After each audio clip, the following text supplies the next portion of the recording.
Hey guys, Squeechy here, and today I'm bringing you back another episode of Doki Doki Literature Club, a brand new day in mod. Of course, link is in the description. Go watch the first parts if you haven't already. If you haven't played this game, go play it. The original. I believe this is part 3. Probably. I believe we left off on day 2 or 3, I don't remember, but it doesn't really matter because the weird shit isn't here yet. So, let's get started.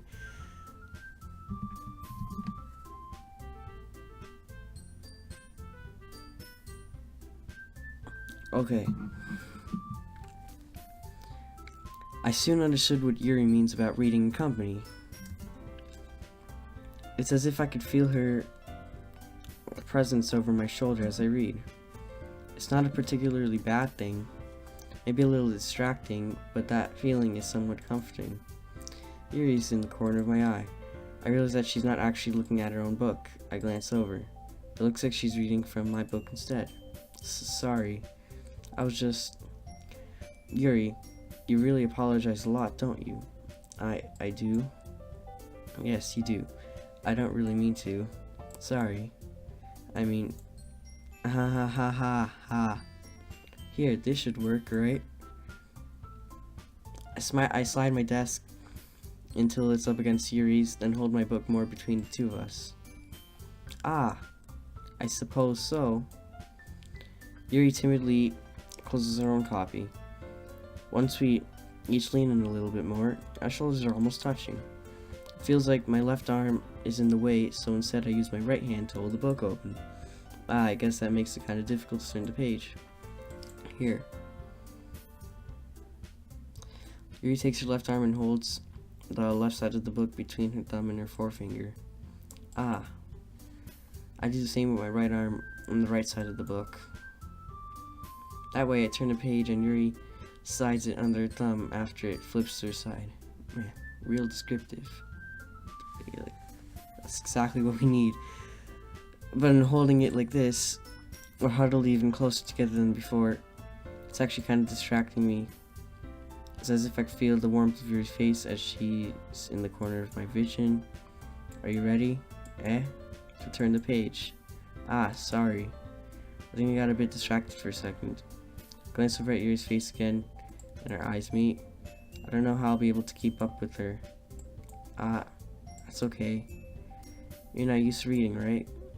I don't mind being patient if it takes you a little bit longer. It's probably the least I could do. Did you being so patient with me? Yeah, thanks. Continue reading. You're no longer asking me if I'm ready to turn the page. Instead, I just assumed that she finished the page before me, so I turned it by my own. We continue the first chapter in silence. Even so, turning each page almost feels like an intimate exchange. My thumb gently letting go of the page, letting it flutter over to her side as she catches it in her own thumb. Again, very descriptive game. Hey, Yuri. This might be a silly thought, but the main character kind of reminds me of you a little bit. You think so? How does she? Well, I guess she's more blunt in a lot of ways, but she also second guesses all the things that she says and does. Like she's afraid she'll do something wrong. It's not like I could see into your head or anything, but the kind of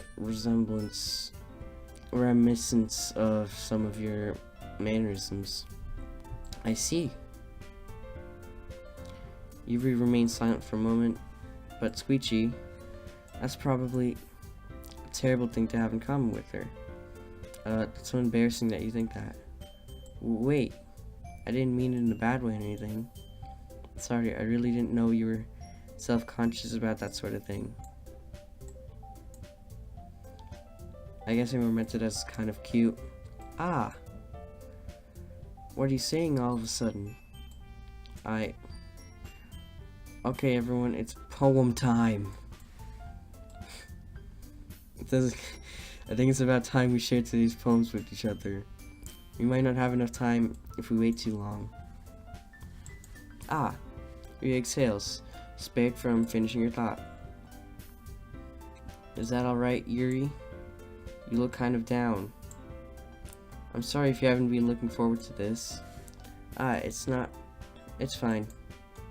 Alright, I guess it's time to share poems. Squeechy, you're up first. I start to recite my poems first. Darkness wanders in my soul, pours out from each and every hole. I don't know what this all means, but let it end now. Exit scene. Phew. Guess that's everyone. Glance around the room. Those are more stressful than I anticipated. As if everyone is judging me for my mediocre writing abilities. Because they're mediocre. Even if they're just being nice, there's no way my poems can stand up to theirs. This is a literature club after all, I sigh. If you're at rock bottom, there's no other way up, right? I better start climbing then. Across the room, Saria and Monica are happily chatting. Mine is lying on Yuri and Natsuki. They're gingerly changing sheets of paper, sharing their respective poems. I'm genuinely curious about what's gonna go down right now. As they read in tandem, I watch their expressions change. Natsuki's eyebrows furrow in frustration. Meanwhile, Yuri smiles sadly. What's with this language? Eh? Did you say something? Oh, it's nothing. Natsuki dismissively turns the poem to the desk with one hand. I guess you could say it's fancy. Ah, thanks. Yours is cute. Cute? Did you completely miss symbolism or something? It's clearly about the feeling of giving up. How can that be cute? You're missing the point. I know that. I just meant the language, I guess. I was trying to say something nice. Eh? I mean, you have to try that hard to come up with something nice to say? Thanks, but it really didn't come out nice at all. Well, I do have a couple suggestions. If I was looking for suggestions, I would have asked someone who actually liked it. Which people did, by the way. Sayuri liked it, and Squeechy did too. So based on that, I'll gladly give you some suggestions of my own. First of all, excuse me. I appreciate the offer, but I spent a long time establishing memory cells. Alright, it's all the same. Of course, I come across something particularly inspiring, which I have not yet. Squeechy liked my poem too, you know. He even told me he was impressed by it. Natsuki suddenly stands up. Oh, I didn't realize you were so invested in trying to impress her new member, Yuri. Eh? That's not what you're just... Yuri stands up as well. Maybe you're just jealous that Squeechy appreciates my advice more than he appreciates yours. Huh? And how do you know he didn't appreciate my advice more? Are you that full of yourself? No. If I was full of myself, I would deliberately go out of the way to make everything I do overly cutesy. Is everyone okay? Well, you know what? I wasn't the one whose...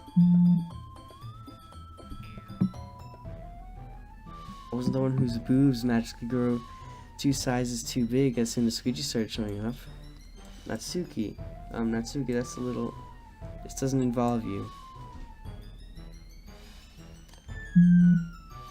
I don't like fighting guys.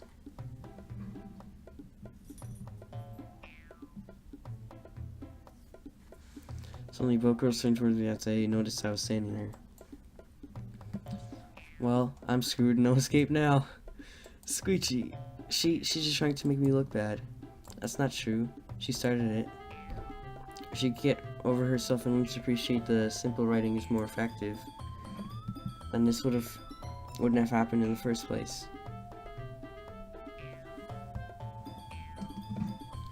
What's the point in making your poems all convoluted for no reason? I mean, you should jump out at the reader and not force him to have to figure it out. Help me explain that to her, Squeechy.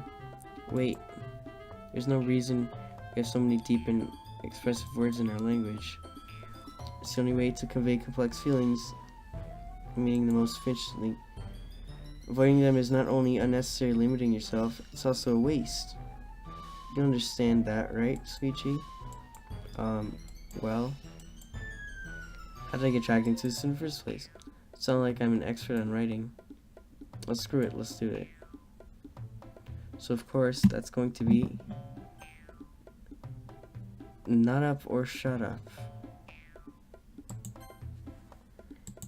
You know what? Natsuki glares at me menacingly while Yuri's expression is so defenseless. What the hell am I going to do now? Then it hits me.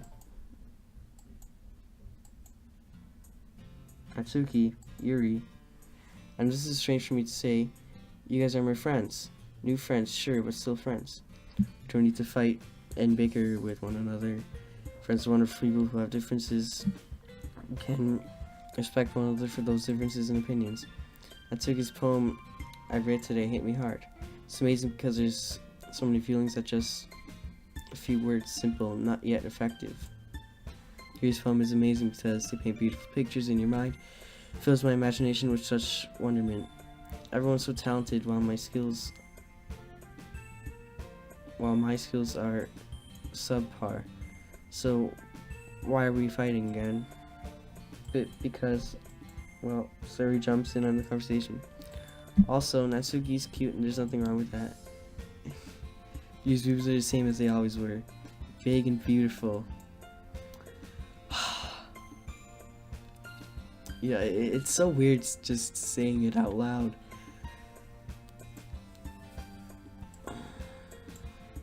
Sayori. Sayori stands triumphantly. Monica stands behind her with a bewildered expression. My jaw drops to the ground. Did you say what I heard you say? Sayori approaches Yuri with her hand out in a squeezing position. I'll make some tea. Yuri rushes off. Tsuki sits down with a blank expression on her face, staring at nothing. Gently pat Natsuki on the head. There. So this is why Sayori is vice president, I whispered to Monica. She nods in return. To be honest, I might come off as a good leader, but I can organize things, but I'm not very good with people. Couldn't even bring myself to interject. As president, that's kind of embarrassing of me, thank you. Not a problem.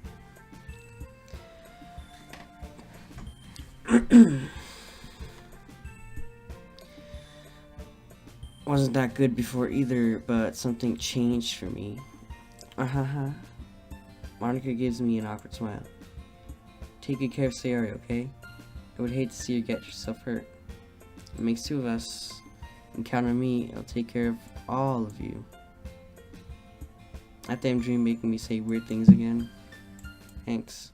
Monica smiles sweetly at me, causing me to blush. Such a genuine person really does make a good president, regardless of what she says. If that dream is true, I need to save them all, my friends. Okay, everyone. It's just about time for us to leave. How do y'all feel about sharing poems? It was a lot of fun. Well, I'd say it was worth it. It was alright. Well, mostly. Squeechy, how about you? Yeah, I had fun. It's a neat thing to talk about with everyone. God damn, when's the creepy shit gonna start coming up? It's getting kind of boring. Awesome. In that case, we'll do the same thing tomorrow. Maybe learn something from your friends too. So your poems will turn out even better. Think to myself, I did learn a little more about the kind of poems everyone likes. With any luck, there's hope for me yet. I nod to myself with newfound determination. Squeechy. Ready to walk home? Sure, let's go. Sure, he beams at me. I truly had been a while since Suri and I have spent this much time together. This is bliss. Suri, about what happened earlier? What do you mean? You know, between you and Natsuki? Does that kind of thing happen often? No. That's really the first time I've seen them fight like that. Promise, they're both wonderful people. Suri mumbles under her breath. I think it's because of you. I think they're trying to fight for dominance over you. Oh, really? At least you won't have to worry about me when I'm gone. The other girls will take care of you.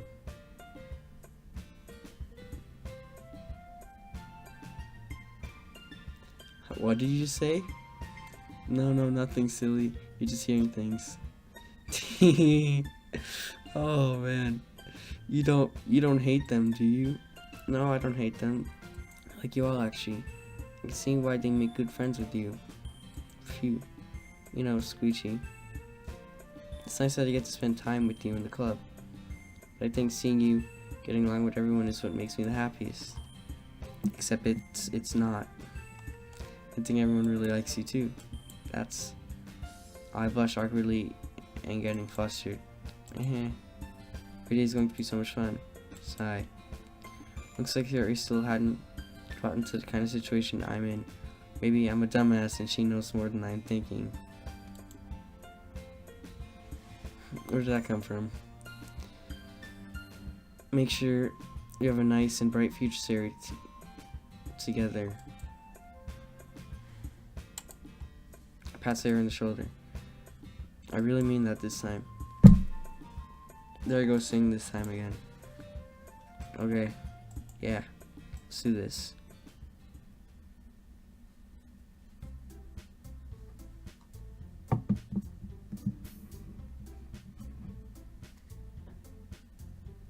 Okay, we have a little bit of time. I patiently wait in front of Sarah's house. It's been over 45 minutes. Should I wait or just go in?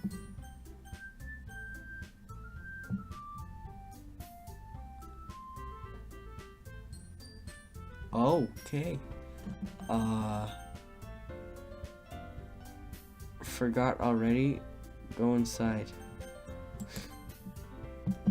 I'm done waiting, something is wrong. Knock on the door, there's no answer.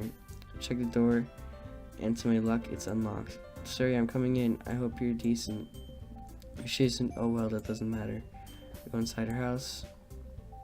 Sayori? You're still asleep. I hear her gentle snoring. Just hearing that puts me at ease. Thank goodness. I breathe a sigh of relief. Start to walk to her bed and wake her up. Notice one of her desk drawers is slightly open. I'm shocked at what I find. Oh shit. Makeshift noose. Tell us you're doing with the noose. She's been having a hard time waking up in the morning, complaining about other things too. What the hell is wrong with me? Why didn't I notice this sooner? I quickly walked the noose from the drawer. Not today, Death. Not today. Squeechy, what are you doing in my room? I was worried about you, but I was waiting in front of your house all morning. You never came out, so I came in to see if you were alright. I sit down in the room, sorry first to smile, but it's easy to tell that something's wrong. There's a minute of silence between us. You haven't come over like this in a long time, have you? I guess you're right. It's been a long time. Not much has really changed, has it? Sayori's room is as messy as it's always been. Same pile she likes putting things in. I also recognize the same stuffed animal and wall decorations that she had for years now. If you came over more often, it wouldn't be such a mess. You know what? You're right. How about every day I come over every morning to help you out? What are best friends for, right? Grab Sayori by the shoulders and give her a big hug. I should have realized you were hurting this whole time. Me, your best friend, I'm such a big dummy. I'm sorry, Sayori. I've caused you pain all this time without knowing it. That ends now. I hold in my tears. No, it's not supposed to be like this. It's not supposed to be this way. I'm not supposed to be happy, but your hugs feel so warm. I'm so scared, Squeechy. So he lets me go. You're not alone now. I'll help you make sure you do get good help. Let me help you, okay? She shakes her head in agreement. We pause to stare at one another again. I'll give you privacy so you can get ready. I'll go downstairs and whip you up some breakfast, okay? What? You could cook? You'd be surprised from the things I've learned.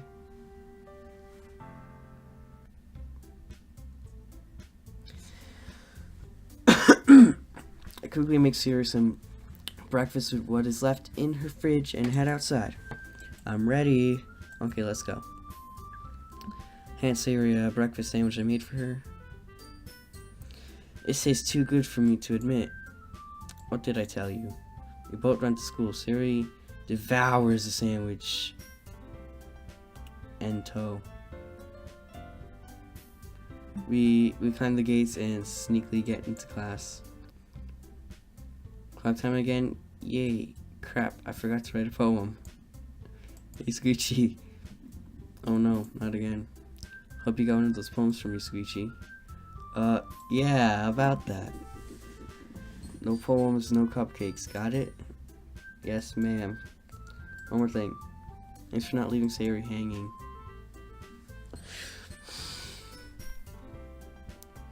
Of course. You always gotta pull it. Monica winks and walks away. What? What did she just say? Monica sits down at the desk by the back of the classroom. Hi, Squeechy. Yo, Sayori. Looks like you're in a good mood today. I'm just still not used to you being in the club, that's all. Well, don't worry about it, I'm here to stay. Speaking of which, I'm kinda hungry. You come with me to buy a snack? No thanks. That's not like you at all. I forgot to bring much money with me today. Why don't we take a look at your purse, Sayori? Why that all of a sudden? No reason, really. I just wanted to look at it. Ah. Sayori nervously retrieves her coin purse. She fumbles with the latch and gets it open. And she turns it upside down and lets the contents fall into the desk. Only 2 small coins fell out. I knew it. That's not fair. How did you even know? If you had enough money in the first place, you would have bought a snack before coming to the club room. There's one more thing I know about you, Sayori. You're always hungry. And so that leaves only one option. I give up. That makes me feel guilty. You're just sucking the giggles. I didn't notice that she was listening in. Her face is in her book as always. I wasn't listening or anything. It's just something in my book. Yuri. I'll switch you to let me borrow some money. Guilt trip him for me, okay? Don't get me involved like that, Sayori. Besides, you should only buy what you could responsibly afford. Frankly, after putting a mischievous little stunt like that, your suffering is fair enough for retribution. I didn't mean that. I got too absorbed into my book. I really like when you speak your mind, Yuri. It doesn't happen much, but it's fun. It's a fun side of you. There's no way you could think that. You were right, though. I did something bad and now I have to accept the retribution. That still coming from you, Sayori. Guess there's a little devil inside all of us, isn't there? Don't let her fool you. Sayori knows exactly what she's doing. After all, she told you guys she was bringing me to the club before she even told me. But you wouldn't have come if it weren't for the cupcakes. So I had to trick Natsuki into making them. You damn right about that. Cupcakes are life. Pwop. Okay. I'm gonna end this video there. Thanks for watching. Subscribe to see the next episode and more episodes like Five Nights at Freddy's 6. And I'm going to start doing a Realm of the Mad God playthrough, which is a MMORPG game. But anyway, thanks for watching.